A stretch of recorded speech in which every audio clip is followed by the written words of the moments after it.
Welcome to the LaPointe Urban Homestead. I'm Josh LaPointe and would like to give you an update on our garden as of the end of July 2021. This bed has both raspberries and strawberries, planted from starters earlier in the year of 2021. They were bought at a local nursery, and strawberries have started to produce strongly so far this year. We opted to plant both in the same bed and are hoping to place a divider between the raspberries and strawberries over the course of the winter, most likely some type of trellis, once they get more well established, as we know that raspberries and strawberries both can very much compete for space. This bed was created using an older wood and logs that we had on the property and from nearby family and friends. The soil was actually a mixture of local soil here on the property and some pro-mix to supplement. This area, which is adjacent to our raspberries and strawberries bed, is our blueberry patch. We have 4 different varieties that we currently grow today that makes up our 6 plants. We have another blueberry plant bought locally here at a nursery that will be joining the row in the front. The end goal is that the front of our house will be made up of berries and perennials and possibly a couple of garden beds. From there, we would go over to what I consider about 30 to 40% of the growth here at our homestead. We have a mixture of plants stored in containers here on our south facing wall. It makes it very easy for us to go ahead and manage and tear down during the wintertime without too much fuss. Continuing left to right on the south facing wall, we have our tomato plants. These plants were originally started quite early, within a year, and then transplanted out. However, we were hit with a few large rainstorms and heavy warm days that's caused quite a number on the plant. I've had to do much trimming, but at this time it still seems to be holding out. We also have some peppers that are not yet currently producing, sunflowers, broccoli, which has unfortunately gone to flower and we were hoping to use for seed, and some additional tomatoes and pepper plants in various stages. Next, we transition over to our potato plants. Most of these were bought through local nurseries from bags of potato seed. However, some were simply bought from potatoes that we got at our local grocery store that seemed to go a bit too long and started to grow roots and chit. We're growing both red and white potatoes at this time. We continue on to more potatoes. You simply can't have enough of them. Some garlic was also planted earlier in the season and are soon to be pulled up.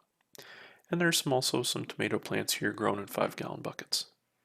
You can also see our little greenhouse here on the right, which I'll do in another video on another day. Currently at this time, it has some of our fall seeds starting. Next, we jump into the backyard.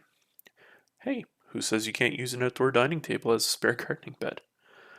Once again, some of these containers are planted here for portability. We very much do a lot of container planting. I find it makes it a lot easier for us to go ahead and move them around. If we have bad weather, then we don't have to worry about them as much. We do have an unattached garage here on the property that, if weather comes in, hurricanes, what have you, we can kind of pull them in. We have pulled in during a hurricane here earlier in the season. So yeah, and what you see here is basically a wide variety of plants that we have planted, most of them from seed. So we have celery here, cucumber, some garlic and onions. The onions were actually started from bulbs, and some of our pepper plants where our local groundhog decided to have a little bit of a snack with, and we're hoping that they possibly come back to life. Here's also another alternate view just to show how loaded this table actually is. You can also see some kale and peppers sitting on the outside of this deck railing. And, if you got the space, why not use it? So, can't have a barbecue without some vegetables, right? So once again, we have some more peppers and broccoli and cucumbers planted here, once again in containers. We do eat a lot of peppers here at the homestead, so this year I tried growing some jalapenos in addition to our normal green peppers. We've only had really one success so far, and it can be shown here, and it's barely hanging on. Most of them seem to be beaten up when we had our bad heat wave earlier in the month, causing most of them to have their leaves burned. Unfortunately, this is about the only one that kind of took off. I'm probably going to end up growing another batch here once the more colder winter hits and or colder weather rather hits, and start growing them inside. That will also be another video that we'll be doing at a future date, showing basically our indoor growing area that we have for our seeds um, during the spring season, and then also ones that we were hoping to kind of transition into over the winter. But once again, that's not really what this video is for. Next, we have some broccoli here, along with some strawberries that we decided to go ahead and try and plant in a container. Um, since I plant everything else in containers, I figured why not give it a try. And of course, my little kids here decided to go ahead and plant some sunflowers. So we had a nice little quick planting of that, and we're going to see how well they turn out.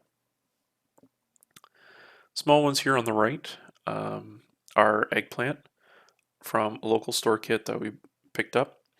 We had to separate it out as it very much got root bound pretty quickly. And since then, basically put them in their own containers and seem to be doing a lot better. Additionally, we have some onions here, more broccoli, and some cabbage.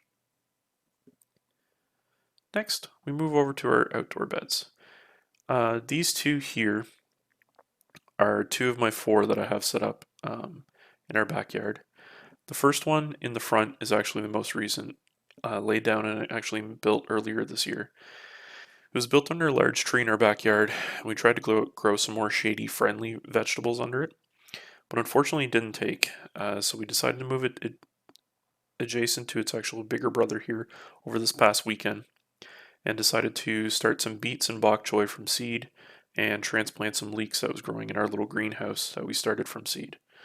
Uh, the garden in the back is currently fenced in, as our dear groundhog friend likes to eat our peas.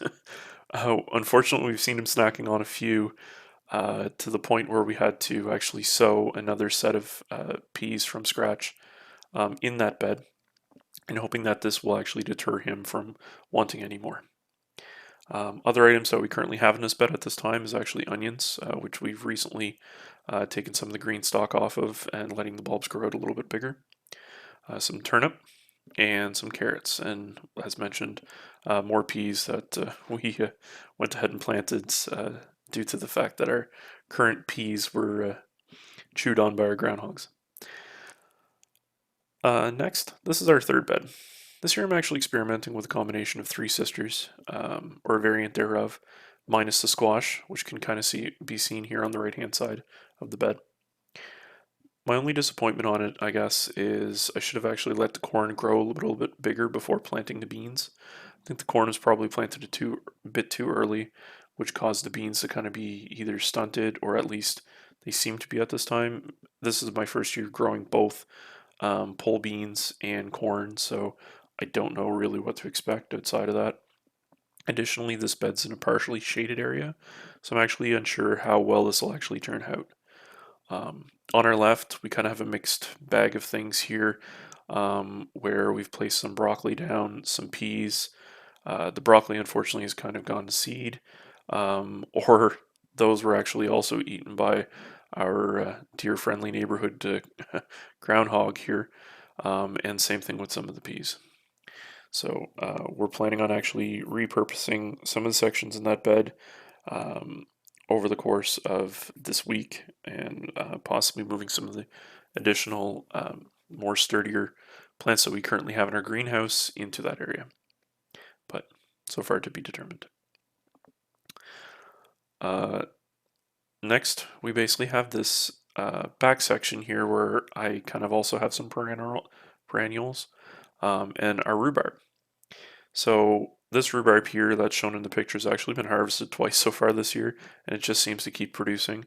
Um, we've also added 3 additional rhubarb roots in this back corner, and basically let them grow over the course of the spring and summer. We've also added in a couple of raspberry canes here, and hoping that over the course of basically the summer, we can go ahead and properly weed this maybe a bit better, so that over the next couple of years, between the raspberries and the existing rhubarb and newly planted rhubarb that I can kind of take over this corner of our lot. Finally, this is our last bed. It's had garlic in it actually this year since the soil was able to be tended to and used. So based on the look of them, there's a couple that maybe looks like they're about to be ready to be pulled, but probably will be fully pulled by the end of next month. So that's basically the homestead. I very much appreciate you for watching. I'm hoping that you found this video interested. And if you like this video, please comment below and don't forget to subscribe. More videos to come soon. Thank you.